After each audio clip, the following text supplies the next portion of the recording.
Oblique Seville, the great Jamaican hope. Shericka Jackson, the superwoman, answers our questions. And Megan Tapper is surviving?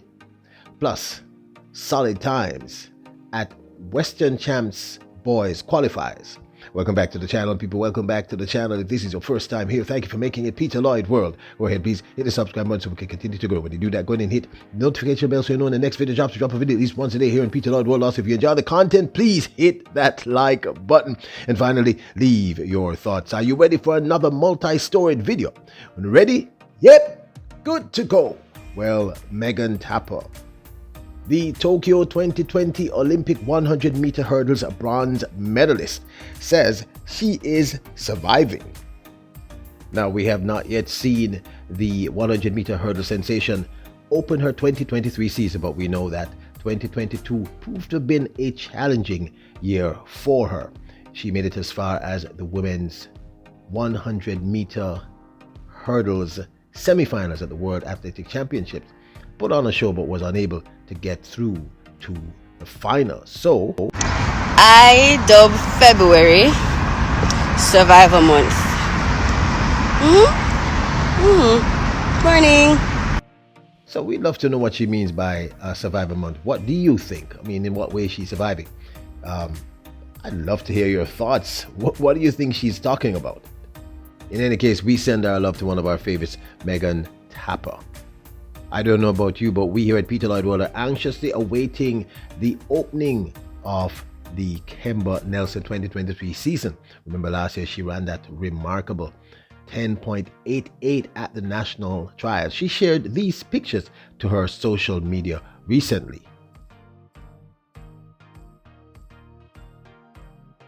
Stets's Javon Dunkley and DeAndre Daly were the standout Class 1 boys 100-meter sprinters at the recently held Western Champs qualifiers. Javon Dunkley ran a time of 10.68 to qualify in preliminary 1, and DeAndre Daly of Herbert Morrison ran a time of 10.98 to qualify in heat number 2 of the preliminaries.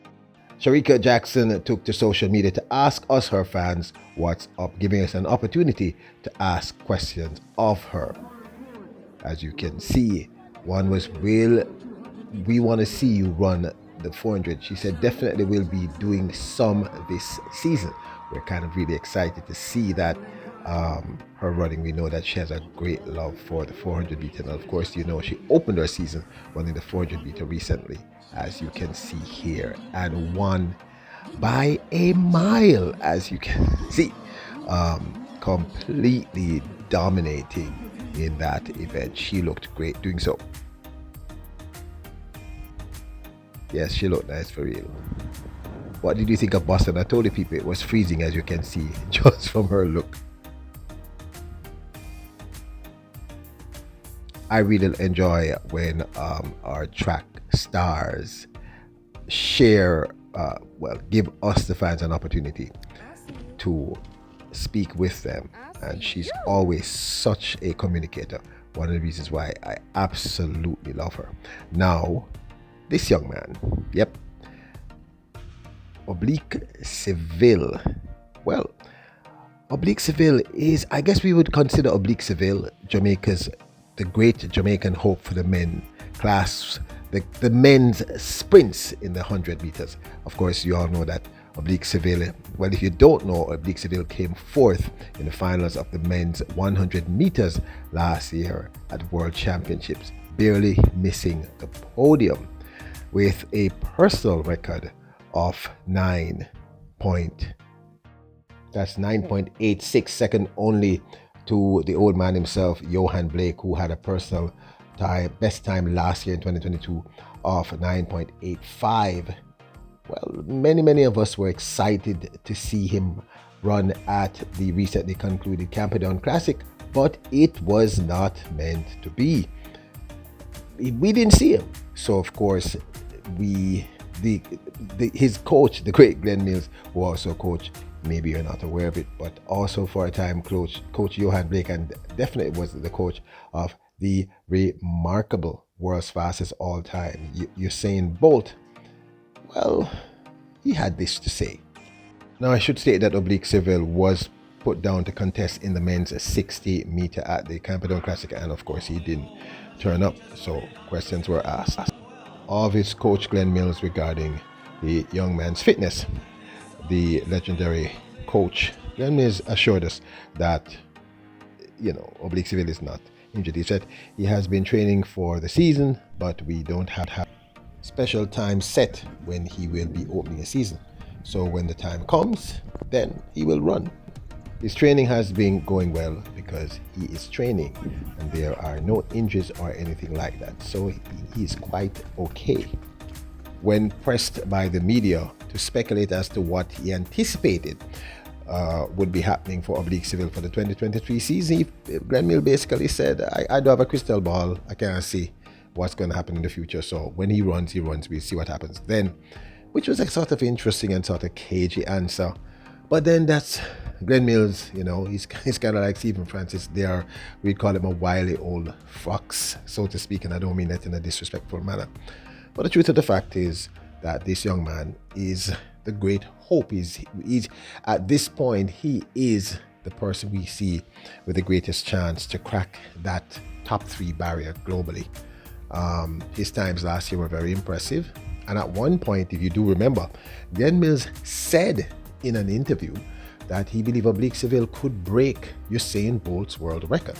So unless something drastic has happened and he's reversed this opinion, and he's not one known for hyperbole, I suspect that if Oblique Seville is healthy this year, he will improve again dramatically as he did last year. Remember, we started to talk about him a year and a half ago. We've said that we are seeing all the indicators of someone who's going to be remarkable.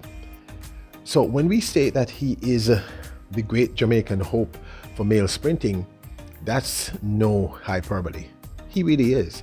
He is a person who exhibits the greatest possibility of cracking that top 3 and probably going faster. And the truth is, when Glenn Mills basically said last year that he could break Usain Bolt's world record, go back and check the records, go back and check some of our older videos. That made a lot of us sit up and note maybe Glenn Mills is being a little more cagey this year. But as I just stated, the numbers are the numbers.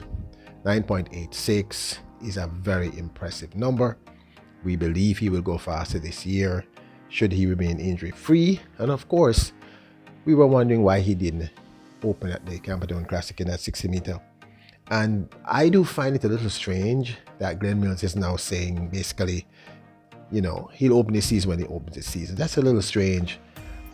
Coaches tend to know well beforehand when the athlete is going to run. And if they pull the athlete, there's normally a very valid reason for doing so. I'm hoping it's not injury. The coach said it's not injury, so let's take him at his word.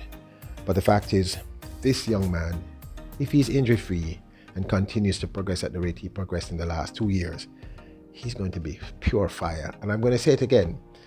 When Glenn Mills said he could break Usain Bolt's world record, or implied it as much in an interview, I took that seriously.